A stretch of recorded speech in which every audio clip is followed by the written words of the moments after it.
If, like me, you've been in the house for quite a few days now, you might find that the days are lengthening out, or you might find that you're getting into some kind of a routine, and that would be great. You've probably been looking at social media. I have, and if your feed looks like mine, it's going to be a fairly even mix of people who've created a perfect school from home with desks and pencils lined out and children sitting lovely at the kitchen table doing worksheets and amazing things.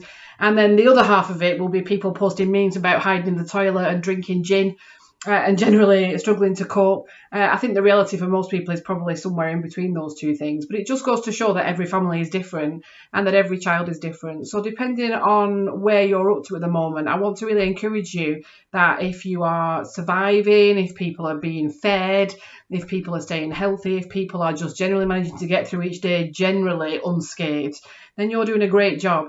And you don't need to compare yourself to the things you see on social media. You don't need to be doing it in the same way that other people are doing it. You're doing it in a way that works for your family. And that's the only way you can really do it. And one of the things I wanted to speak about today was I was particularly wanting to talk to parents whose children might struggle at school, who might find that when they're at school, their anxiety levels are raised.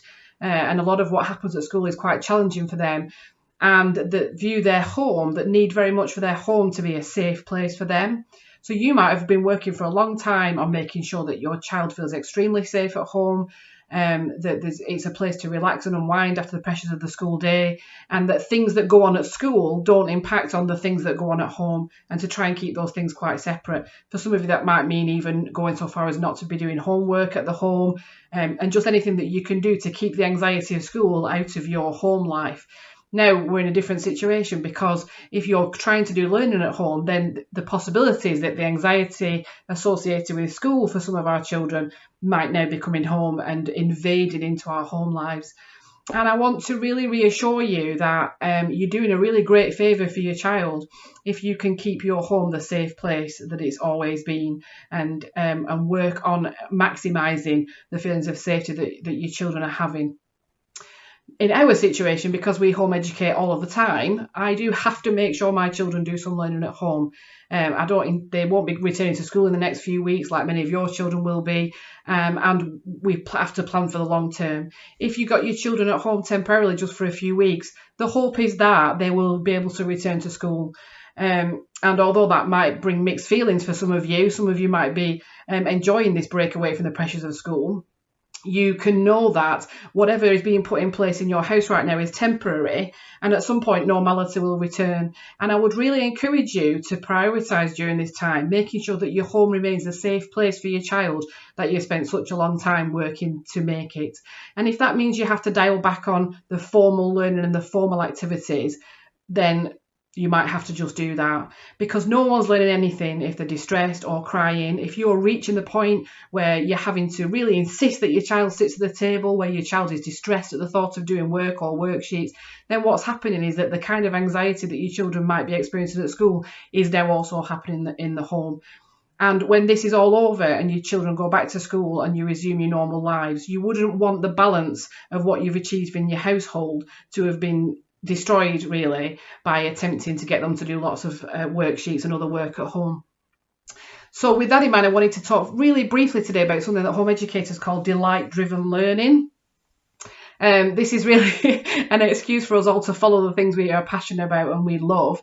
And if you're finding that doing schooly work type things is not working for you because it's bringing the anxiety of school into your household, but you still want to do some sort of gainful activities during the day, then delight-driven learning might be a way forward for you. Delight-driven learning is just a term that refers to pursuing activities that are based in the interests of your child. So, for example, one of my children is very into football. Can we capitalise on that other than just spending hours playing FIFA on the Xbox all day? Yes, we possibly can.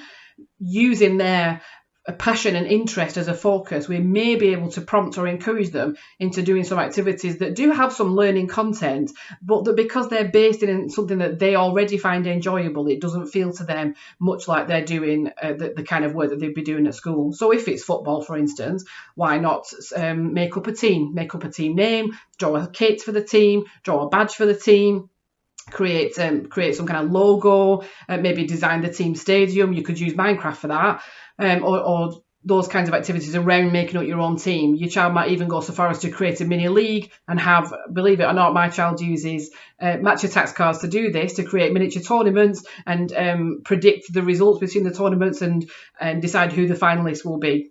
They may even go so far as to write a newspaper report about an imaginary match that their team play with another team. Your child might want to create top trump style fact cards about the players in their team, or about real players in their own favourite Premier League team. And thinking of Premier League, if your child supports a team, particularly a Premier League team, it may be that there are players from lots of different countries in that team. Why not maybe ask the child to have a little look at where those players are coming from, perhaps have a little look at the countries and find out something more about them. The last time we had a major international tournament, we used it as an opportunity to learn some flags. So by the end of the tournament, my child had learned all the flags of all the nations that were taking part and knew the names of those countries and just a little bit of information about each one. So your learning can come out of the things that you delight in. Does your child love animals? Could they watch a live feed from a zoo? Could they draw or create a sculpture of animals? Could they create a fact file about animals or a PowerPoint about animals and then use that to teach you about that animal? Could you read stories with animals in them, or listen to music that's themed around animals? Sanson has a thing called Carnival of the Animals that might be fun to listen to. And speaking of listening to music, we've been playing quite a lot of music here over the past few days, some of it to dance to in the kitchen, to be fair. But if you are confident enough to have a look into the world of classical music, one activity that can be useful for children of any age to do is to listen to a piece of music and think about the feelings and the images that it evokes in their head, and then maybe respond to that in an artistic or a creative way. We're considering doing that with some really well-known classics like Dance of the Sugarplum Fairy, or things that you will all have heard of. So delight-driven learning, it might be a way forward. What is your child's interest and passion? Even if your child's passion seems to be something that doesn't lend itself to much education, as I've mentioned, it might be playing FIFA on the Xbox. There may be possibilities in there for you to begin conversations about looking at something that is based in that and that draws on that, but that extends it out into some more creative and enriching activities. As I've said already, every family is different and every child is different. We're all coping the best way that we can. Try not to be carried away by all the posts you see on social media. None of them are probably showing a complete reflection of what's happening in people's homes right now. I'm going to be back in a few days with some really more specific ideas of how we can support younger children's learning, particularly in the area of literacy. But I'm going to leave you for now. Bye.